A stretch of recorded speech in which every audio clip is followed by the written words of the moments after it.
Organic Vegetable Gardening, Agricultural Extension Service, University of Tennessee. Publication 1391. Getting it to the farm. Organic Vegetable Gardening. David W. Sams, Professor, Plant and Soil Science. Darrell D. Hensley, Assistant Extension Specialist, Entomology and Plant Pathology. What is organic gardening? There is considerable discussion, even among those claiming to be organic gardeners, as to exactly what constitutes organic gardening. Generally, however, organic gardening is a system of gardening that attempts to use only sustainable, ecologically sound gardening procedures.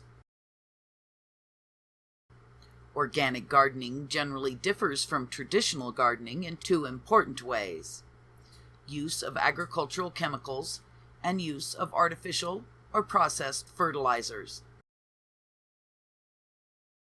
Commercially, organic growers in Tennessee are certified by the Tennessee Land Stewardship Association.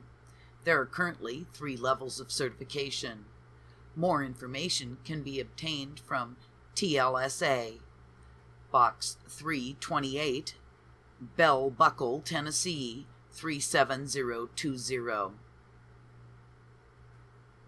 Organic gardening and pesticides.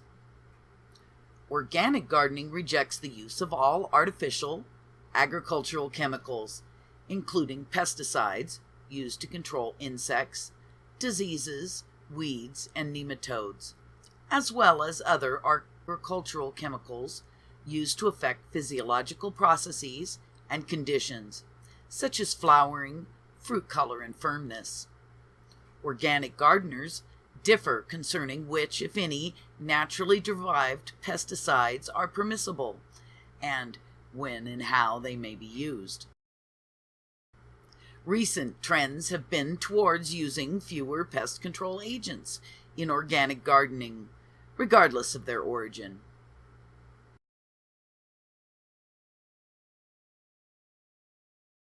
Organic gardening and fertilization.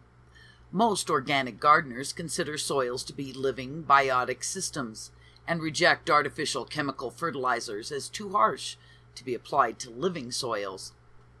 Organic gardeners emphasize building soil organic matter and then rely on natural sources of supplemental nutrients.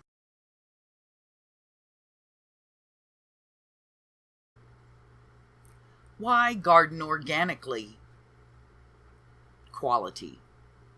Organic gardeners generally feel that organically grown food is superior to non-organically grown food with respect to one or more components of quality.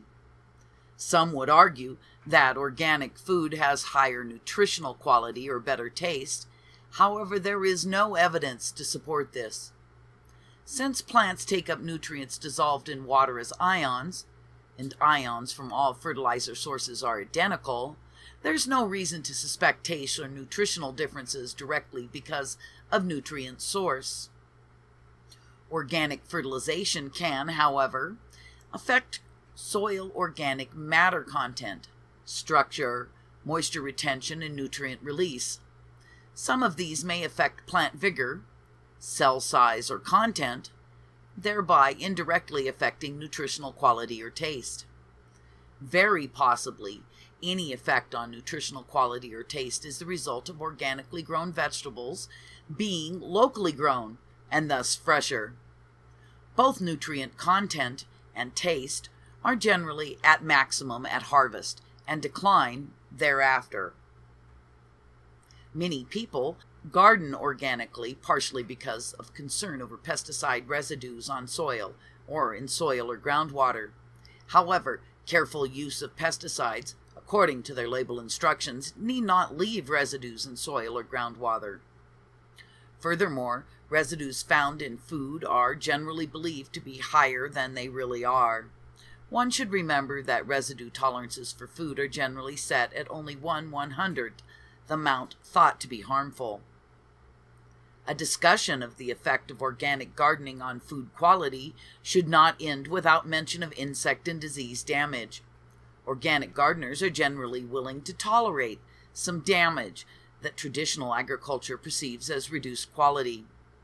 Organic gardeners generally feel occasional insect or disease injury, or reduced color or shelf stability, are worth the environmental benefits of growing vegetables organically.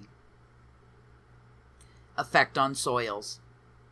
There's little doubt that organic gardening improves soil because of the emphasis on increasing soil organic matter. Increased soil organic matter improves soil tilth and structure, improves water retention, even out nutrient release, and may reduce erosion and runoff. It should be pointed out, however, that heavy applications of manure sometimes used by organic gardeners can create their own runoff problems.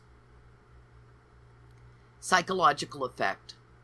The final reason for organic gardening, and perhaps one of the best reasons, is that it helps some people feel safer. When gardening organically, they no longer worry about damaging their environment or family with chemicals.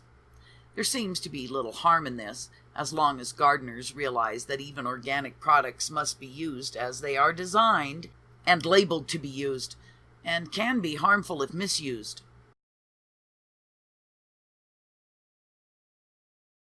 Limitations of organic gardening.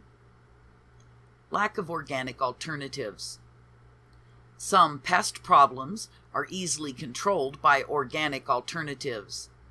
Others are controlled only with difficulty and have no reliable organic controls. Some crops either must be avoided by organic gardeners, or these gardeners must be willing to risk significant losses from pests. Climatic effect. Climate varies regionally and annually. A pest may pose little or no problem in one climate, but be a severe problem in another. Aphids, for example, require high humidity to shed their skins, and are not a severe problem in regions of low humidity. They are, however, a severe problem in Tennessee and much of the humid southeastern United States. Even within a single state, climatic factors vary with altitude, nearness to bodies of water, slope of the land, etc. These differences also affect plant susceptibility to problems and limit the effectiveness of organic controls as well as chemical controls. There's also annual climatic differences which affect host and pest. An organic control measure that works well one year may not work well the following year because of this climatic variation. Population cycles. Natural populations tend to expand until they are limited by their food supply or another organism. An insect species, for example, may have only scattered individuals in an area, but have ample food. Its numbers increase rapidly for a few years, and it becomes abundant. It then either consumes most of the available food, or becomes infested by a disease organism, and most individuals die. The remaining scattered population then begins a new cycle. The significance of this for organic gardeners is that a pest may be more severe in one year than in another. It's difficult to determine how well an organic control is working because of these natural population cycles.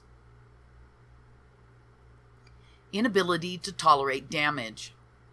Many organic control methods rely on maintaining an equilibrium between pest and host.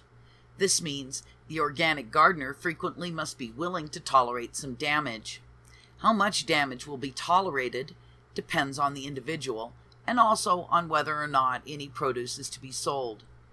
Consumers frequently complain if even a single insect or fraction of an insect is found, and lawsuits are not unknown. Cost of organically grown vegetables. It would seem at first that not using agricultural chemicals or common fertilizers would reduce the cost of organically grown vegetables.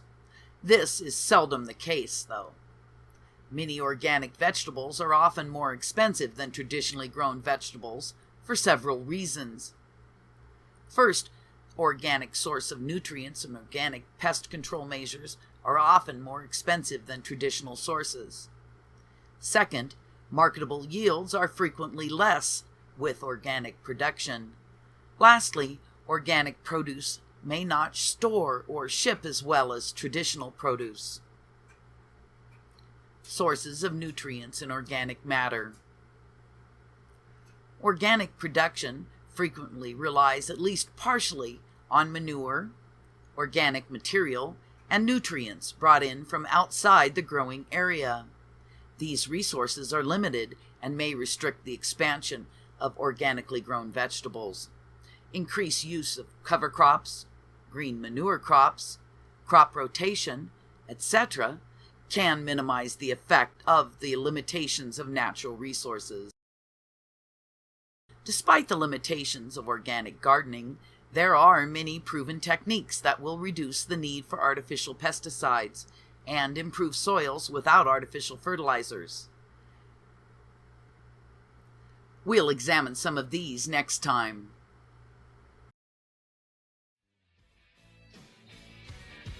And I feel like New York City. Get me to the farm.